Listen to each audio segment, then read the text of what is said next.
నమస్తే. Parliament elections రాబోతా ఉన్నాయి. అన్ని పార్టీ సంబంధించిన నాయకులు కాస్త అలర్ట్ అయ్యే ప్రయత్నాలు చేస్తున్నారు. సో రాజకీయ నాయకులతో పాటు కాలోజీ టీవీ కూడా గత కొన్ని రోజులుగా నియోజకవర్గాల వారిగా తిరిగే ప్రయత్నం చేస్తున్నాం, ప్రజల్ని చైతన్యం చేస్తూ ఉన్నాం. అయితే నేను వరంగల్ పార్లమెంట్ పరిధిలో గ్రౌండ్ రిపోర్ట్ చేస్తూ ఉన్నా, పబ్లిక్ ఒపీనియన్ తీసుకునే ప్రయత్నం చేస్తూ ఉన్నా. సో మీకు అందరూ తెలుసు, ప్రజా వైద్యుడు పాములపర్తి రామారావు గారి దగ్గరికి నేను వచ్చిన. సార్ నమస్తే. నమస్కారం. ఎంపీ ఎలక్షన్స్ రాబోతూ ఉన్నాయి. అన్ని పార్టీ సంబంధించిన నాయకులు గ్రౌండ్లో తిరుగుతూ ఉన్నారు. ప్రజలకు ఎట్లా మోసం చేయాలన్న ఆలోచనలో అన్ని పార్టీ వాళ్ళు. సో రాబోయే ఎంపీ ఎలక్షన్స్ ఎట్లా ఉండబోతున్నాయి, మీ అంచనా ఏంది? చాలామంది మీరు ప్రజా వైద్యులు కాబట్టి చాలామంది పేద ప్రజలు మీ దగ్గరికి వస్తూ ఉంటారు, ఎందుకంటే మీరు ఆర్థికంగా ఏం తీసుకోరు కాబట్టి. ఏమనుకుంటా ఉన్నారు సార్, పబ్లిక్ ఏమంటా ఉన్నారు? నాకు తెలిసినంత వరకు నా దగ్గరకు వచ్చే పబ్లిక్, ముఖ్యంగా మీరు అన్నట్టు పేద ప్రజలు, గ్రామీణ ప్రజలు, వాళ్ళు ఈ రాజకీయాల మీద పెద్ద ఆసక్తి చూపటం లేదు. నేను అడిగాను అనుకోండి, ఇద్దరు ముగ్గురు అడిగి కూడా చూసా, ఏమ్మా మరి పార్లమెంట్ ఎన్నికలు రాబోతున్నాయి, మరి కేసీఆర్ సార్కి వేస్తావా ఓటు, లేకుంటే రేవంత్ రెడ్డికి వేస్తావా అంటే, ఎవరికైతే ఏంది సార్ అన్న వయసు నాకు వచ్చింది. కానీ ఒక ప్రజా వైద్యుడిగా నా అభిప్రాయం చెప్పాలంటే మాత్రం, ఒక 10 ఏళ్ళు కేసీఆర్ పరిపాలన ప్రజలు చూశారు. సరే, ఆయన మంచి చేశాడు, చెడు చేశాడు, తెలంగాణ తెచ్చాడు, అదంతా తర్వాత విషయం. ఆ తర్వాత మార్పు కోరుకున్నారు, ముఖ్యంగా ఉద్యోగస్తులు.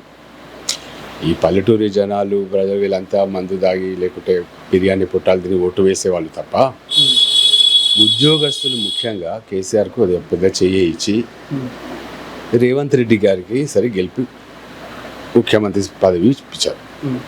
ఇప్పుడు రాబోయే ఎంపీ ఎన్నికలు, ఈ ఎంపీ అంటే ఢిల్లీకి సంబంధించినవి, మన రాష్ట్రానికి సంబంధించినవి కాదు. ఈ రాష్ట్రానికి సంబంధించిన సమస్యలు ఢిల్లీలో గలం విప్పే నాయకులు కావాలి. అలాంటి నాయకులు ఎవరు అని ఆలోచించి ఓటు వేయగలిగేది మళ్ళీ ఈ ఉద్యోగస్తులు, చదువుకున్న వాళ్ళే. కాబట్టి నాకు తెలిసి ఈసారి బీజేపీ వస్తుందా, కాంగ్రెస్ వస్తుందా, బీఆర్ఎస్ వస్తుందా అన్నది ఒక డైలమానే. ముఖ్యంగా కొంతవరకు, మొత్తం సీట్లు కాకుండా ఒక 4-5 వరకు కాంగ్రెస్ గెలవచ్చు. మళ్ళీ తన పరువు ప్రతిష్టను మళ్ళీ పోగొట్టుకున్నది కాపాడుకోవడానికి బీఆర్ఎస్ కూడా 4-5 గెలవచ్చు. ఒక 2-3 బీజేపీ ఇతరులు గెలవచ్చని నా పర్సనల్ ఒపీనియన్. బీఆర్ఎస్ పార్టీ ఇంకా ఉంది మీ అంచనా? అది ఎక్కడికి పోతుంది, పోదు. కవితమ్మ జైలుకు పోవచ్చు, ముందు ముందు కేటీఆర్ని కూడా జైలు వేయచ్చు, కేసీఆర్ని ఏదైనా మోడీ పాలన నడుస్తున్నది. మోడీ చెప్పినట్టుగానే అన్ని ఏంటి మన ఇన్వెస్టిగేషన్ టీమ్స్ నడుస్తున్నాయి. ఒక కేసీఆర్ ఏం కర్మ, స్టాలిన్ వెంటబడ్డాడు అక్కడ.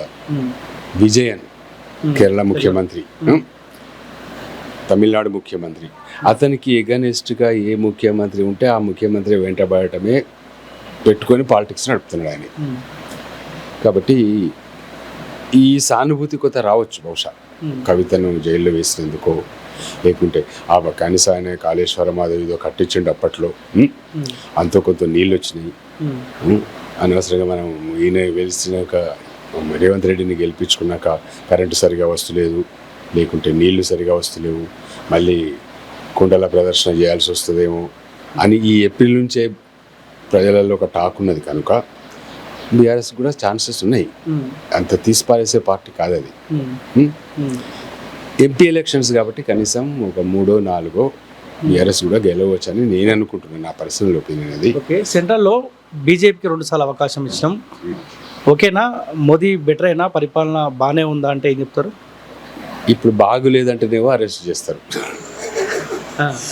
బాగుందంటే పొగిడినట్టు అవుతుంది. ఏం చెప్పమంటారు, మీరే చెప్పండి. ఎందుకంటే ఇంతకుముందే చెప్పా, మోడీ వచ్చిన తర్వాత ఈ 10 ఏళ్లలో సబ్కా సాత్ సబ్కా వికాస్ అన్నాడు. మరి అయిందా వికాస్? నీకైందా? నాకైతే కాలేదు. నెక్స్ట్ ధన్ ధన్ జన్ ఖాతామే ధన్ ధన్ పైసే డాలెంగే అన్నాడు. 2 కోట్లు సల్పి ఎవరికి పడలే. ఏ ఉద్యోగస్తులు అందరికి ఉద్యోగాలు ఇస్తున్నాడు, ఇయ్యలే. నాకు తిక్కబడితే నేను ఏమున్నది మళ్ళీ సంచేసుకొని వెళ్ళిపోతా అన్నాడు. మై చౌకీదార్ హూ అన్నాడు. అన్నీ ఆయనే అంటాడు. మరి ఆయన పాలన బాగున్నదా లేదా అంటే నేను ఒక తెలంగాణ పబ్లిక్గా తెలంగాణ వ్యక్తిగా చెప్పే కంటే అసలు సౌత్ ఇండియాలో మోడీ హవా ఉండదు నాకు తెలిసి. ఆ కర్ణాటకలోని ఆ బీజేపీ ఆకర్షణ పథకం ఏదో సంథింగ్ పెట్టి ఆ యడ్యూరప్ప వాళ్ళని పడగొట్టి వాళ్ళ ప్రభుత్వాన్ని తెచ్చుకున్నారు. మళ్ళీ కాంగ్రెస్ అక్కడ గెలిచింది, మళ్ళీ అక్కడ లడాయి నడుస్తూనే ఉన్నది. కేరళలో ఎట్లాగూ రాదు బీజేపీ, తమిళనాడు కష్టం, ఆంధ్రాలో కూడా మళ్ళా చంద్రబాబు నాయుడుతో కలిసిన జనసేనతో కలిసిన ఎవరితో కలిసినా అటు కొద్దిగా కష్టమే. ఎంపీ ఎలక్షన్స్ వరకు తెలంగాణలో కూడా కష్టమే. చాలా నియోజకవర్గాలు తిరుగుతూ ఉంటే మోదీ ఏం చేసినా చేయకపోయినా మాకు సంబంధం లేదు, దేశ రక్షణ కోసం మోదీ ఉండాల్సిందే మూడోసారి అని అంటా ఉన్నారు, పబ్లిక్ అంటారు కదా. అది వాళ్ళ అభిప్రాయం. ఇప్పుడు దేశాన్ని రక్షించేది ఎవరు? జవాన్లు. మరి జవాన్లను 4-5 ఏళ్ళ వరకే 10 ఏళ్ళ వరకే ఉద్యోగం ఇచ్చి తర్వాత కూడా బిక్తాం అన్నాడు. న్యాయమా? వానికి పెన్షన్ ఉండదు, ఏముండదు. 5 ఏళ్ళు పనిచేసిన తర్వాత వాలంటరీగా రిటైర్ చేసేస్తారు, నచ్చితే ఉంచుకుంటారు, లేకుంటే తీస్తారు. అట్లా జవాన్లను కడుపు కొట్టి జవాన్లతో నొల్లి పెడుతున్నారు ఇప్పుడు ఢిల్లీలో. నెక్స్ట్ రైతులు, తిండి పెట్టేది రైతులు, రక్షించేది జవాన్లు. వీళ్ళిద్దరూ నాకు దృష్టిలో ప్రాణ ప్రదాతలు. అటు రైతులకు పంజాబ్ సరిహద్దులో 2 నెలలు స్ట్రైక్ చేసారు రైతులంతా, కంచెలు గించెలు పెట్టిళ్ళు, ఢిల్లీకి రానియలేదు. మరి ఇటు రైతు రాజ్యమా కాదు? పోనీ దేశాన్ని రక్షిస్తున్నాడు అంటే ఏం రక్షిస్తున్నాడు? జవాన్లు రక్షిస్తారు.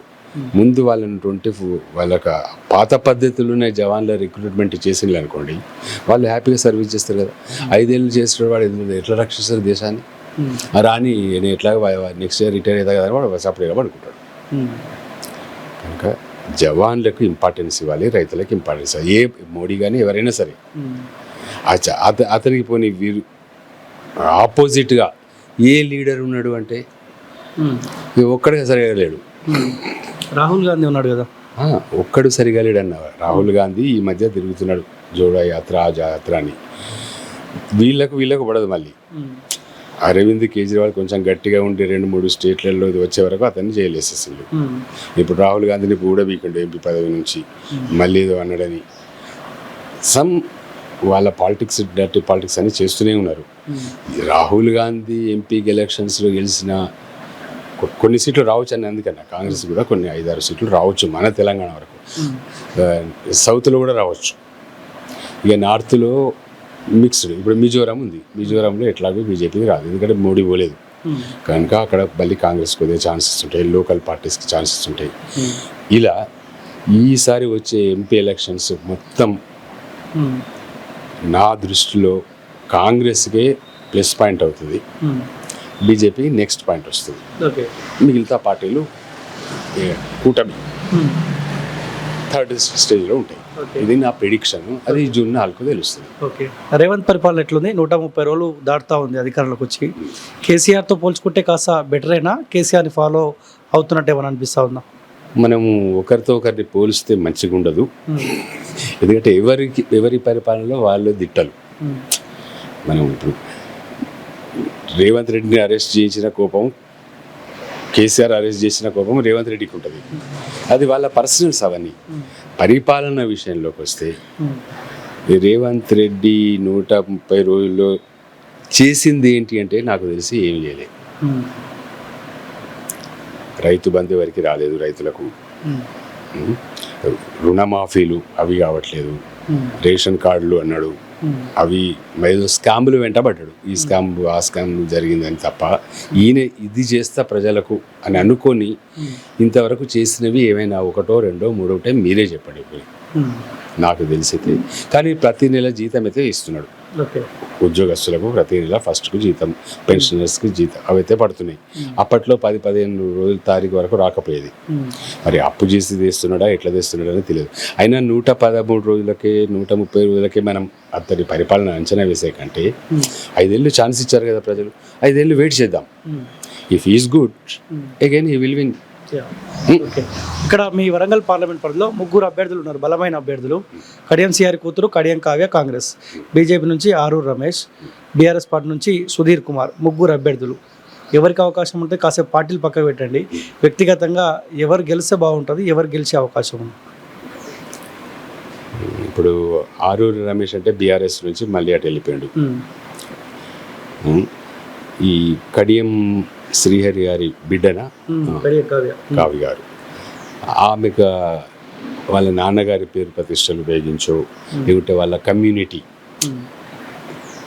దృష్ట్యా ఆమె కొద్దిగా ఛాన్సెస్ ఉన్నాయి. ఆరు రమేష్ కంటే ఆమె కొంచెం బెటర్ నా దృష్టిలో. ఇక థర్డ్ పర్సన్ ఎవరన్నారు? సుధీర్ కుమార్, టిఆర్ఎస్. అతను పెద్దగా ఐడియా లేదు నాకు, నమ్మకం కూడా తక్కువ. ఎందుకంటే అతని గురించి తెలియనప్పుడు నేను ఎలా చెప్పాలి? అతను ఏంటి, అది ఏం చదువుకున్నాడు, ఎక్కడి వాడు, ఏంటి, కొన్ని డీటెయిల్స్ తెలియాలి కదా. ఈమంటే సరే శ్రీహరి బిడ్డ, వాళ్ళ నాన్న బ్యాక్గ్రౌండ్ ఉన్నది, కొన్ని డబ్బులు గిబ్బులు ఖర్చు పెట్టగలరు, కమ్యూనిటీ ఉంది వాళ్ళకు. మళ్ళీ ఆ తాటికొండ రాజయ్య కూడా మళ్ళీ వాళ్ళకు సపోర్ట్ చేసినా చేస్తాడు, వాళ్ళు ఒకటైతారు అవసరమైతే. ఒకటి అది వేరే విషయం. ఆరూరు రమేష్ అంటే ఆయన ఎమ్మెల్యేగా ఉండి మళ్ళీ వెంటనే అటుపోయి బీజేపీలో చేరటము, కాంగ్రెస్లో బీజేపీలో సంథింగ్ చేరండి, అప్పుడు మళ్ళీ లాక్కెళ్ళి ఆయన షర్టు జింపిళ్ళు, ఇట్లా పార్టీలు మారే వాళ్ళ మీద పర్సనల్ ఒపీనియన్ నాకైతే నచ్చదు. డైలీ ఎంతమంది వస్తూ ఉంటారు పేషెంట్స్ మీ దగ్గరికి? ఇది ముఖ్యమైన ప్రశ్న, అడగాల్సిన ప్రశ్న కూడా. రోజు ఒక 300, మినిమం 300 మంది. 300 మంది? ఓకే. అసలు 700-800 వచ్చేది. అయితే ఇది మా ఇంట్లో ఇక్కడ సరిపోకుంటే ప్లేసు, అప్పుడు కరోనా కూడా వచ్చింది, వాళ్ళంతా నన్ను వెళ్ళగొడితే జూ పార్క్ ఎదురుగా పెట్టా. మళ్ళీ అక్కడ కరోనా సెకండ్ వేవ్ అన్నారు, అక్కడ ఖాళీ చేసి ఇప్పుడు కిడ్స్ ఆపోజిట్గా హాస్పిటల్ పెట్టుకున్నా. కనీసం మీరు రావడానికి ముందే ఒక శ్రీకాకుళం నుంచి, విజయనగరం నుంచి, వైజాగ్ నుంచి వచ్చిపోయారు ఇంటికి. ఇప్పుడు హాస్పిటల్ దగ్గరికి వెళ్ళాలి నేను, కానీ కొద్దిగా ఎండగా ఉందని చెప్పి అక్కడ ఉన్న వాళ్ళని ఇక్కడికే రమ్మన్నా. 200 మంది ఏమో వస్తే ఇక్కడ చూసేస్తారు. ఇప్పుడు మళ్ళీ సాయంత్రం కలిపి. అంటే అపాయింట్మెంట్ తీసుకుంటారా ముందు? అపాయింట్మెంట్ అంటే నేను ఫస్ట్ అపాయింట్మెంట్లు ఇచ్చా, ఇద్దరు టెలిఫోన్ మాట్లాడటానికి అమ్మాయిలను కూడా పెట్టా. వాళ్ళకు తిక్కబుట్టి ఫోన్లు ఎత్తలేక రిజైన్ చేసిపోయాను. ఇక 11 నుంచి 14 వరకు అపాయింట్మెంట్లో రాస్తామండి హాస్పిటల్ దగ్గర, రాయించుకొని ఆ డేట్ల ప్రకారం రండి అన్నాం. అట్లా కూడా రాయించుకొని 11కు రాయించుకున్న వాళ్ళు మళ్ళీ 12కే రావటం.